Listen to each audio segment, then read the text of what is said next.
தற்பொழுது வெளியாகியிருக்கும் அண்மை செய்தி. பெகல்காம் தாக்குதல் தொடர்பாக பிரதமர் மோடியுடன் ரஷ்ய அதிபர் புட்டின் தொலைபேசியில் பேச்சுவார்த்தை நடத்தியதாக அண்மை தகவல் வெளியாகியிருக்கிறது. பெகல்காம் தாக்குதல் தொடர்பாக பிரதமர் மோடியுடன் ரஷ்ய அதிபர் விளாடிமிர் புட்டின் தொலைபேசியில் பேசியதாக அண்மை தகவல் வெளியாகியிருக்கிறது. பெகல்காம் தாக்குதல் சம்பவம் தொடர்பாக ரஷ்ய அதிபர் புட்டின் பிரதமர் மோடியுடன் தொலைபேசி வாயிலாக பேசியதாக அண்மை தகவல் வெளியாகியிருக்கிறது. கூடுதல் விவரங்களோடு சிறப்பு செய்தியாளர் யோகேஸ்வரன் இணைகிறார். வணக்கம் யோகேஸ்வரன், இது குறித்தான விவரங்களை வழங்கலாம். மலத்தி, ஏப்ரல் 22 ஜம்மு காஷ்மீரில் நிகழ்ந்த பயங்கரவாத தாக்குதலில் 26 சுற்றுலா பயணிகள் கொல்லப்பட்டார்கள்.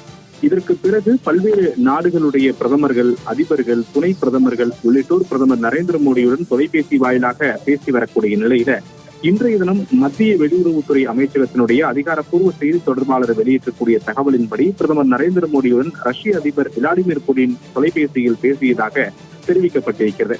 இரு நாடுகளுடைய தலைவர்களுக்கு இடையே நடைபெற்ற தொலைபேசி உரையாடலின் போது ரஷ்ய அதிபர் விளாடிமிர் புட்டின் இந்தியா பயங்கரவாதத்திற்கு எதிராக போராடி வரக்கூடிய நிலையில் அதற்கு ரஷ்யா தனது முழு ஆதரவை வழங்கும் என உறுதியளித்ததாகவும், அதே நேரத்தில் பயங்கரவாதத்திற்கு எதிரான நடவடிக்கைகள் இந்தியா தொடர வேண்டும் என தெரிவித்ததாகவும் அந்த அதிகாரப்பூர்வ செய்திக்குறிப்புல தெரிவிக்கப்பட்டிருக்கிறது. இவை மட்டுமல்லாமல் ஜம்மு காஷ்மீர் பயங்கரவாத தாக்குதலுக்கு தனது கடுமையான கண்டனங்களை பிரதமர் நரேந்திர மோடியிடம் ரஷ்ய அதிபர் விளாடிமிர் புட்டின் தெரிவித்த நிலையில் ஜம்மு காஷ்மீர் பயங்கரவாத தாக்குதலில் உயிரிழந்தவர்களுக்கு தனது இரங்கலை பிரதமர் நரேந்திர மோடியிடம் ரஷ்ய அதிபர் புட்டின் தெரிவித்துக் கொண்டதாகவும் அந்த அதிகாரப்பூர்வ செய்திக்குறிப்புல தெரிவிக்கப்பட்டிருக்கிறது.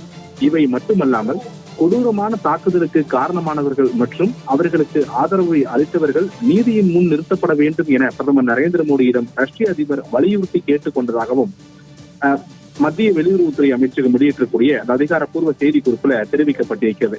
இவை மட்டுமல்லாமல் வரக்கூடிய இன்னும் சில தினங்கள்ல ரஷ்யா தனது 2ஆம் உலகப் போர்ல வெற்றி பெற்ற 80வது ஆண்டு விழாவை கொண்டாடக்கூடிய இருக்கிற நிலையில மாஸ்கோவில் நடைபெறக்கூடிய நிகழ்ச்சியில் பிரதமர் நரேந்திர மோடி முன்பு கலந்து கொள்ள திட்டமிடப்பட்டிருந்தது. ஆனால் சில காரணங்களாக திட்டம் என்பது ரத்து செய்யப்பட்ட நிலையில இன்று நடைபெற்ற செய்தியாளர் சந்திப்பின் போது பிரதமர் நரேந்திர மோடி ரஷ்ய அதிபர் புட்டினிடம் விழாவுக்கு தன்னுடைய வாழ்த்துக்களை தெரிவித்துக் கொண்டதாகவும் 2025ஆம் ஆண்டு பிற்பகுதியில இந்தியாவில் நடைபெறக்கூடிய வருடாந்திர உச்சி மாநாட்டில் பங்கேற்க ரஷ்ய அதிபரை பிரதமர் நரேந்திர மோடி தொலைபேசியில் அழைத்ததாகவும் மத்திய வெளியுறவுத்துறை அமைச்சகத்தினுடைய அதிகாரப்பூர்வ செய்திக்குறிப்புல தெரிவிக்கப்பட்டிருக்கிறது.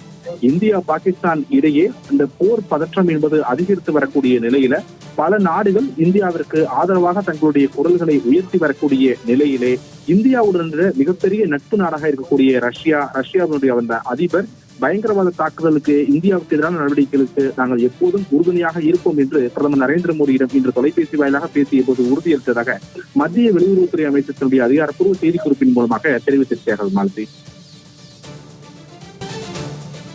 யோகேஸ்வரன், இது தொடர்பான விரிவான தகவல்களோடு இணைந்தமைக்கு நன்றி.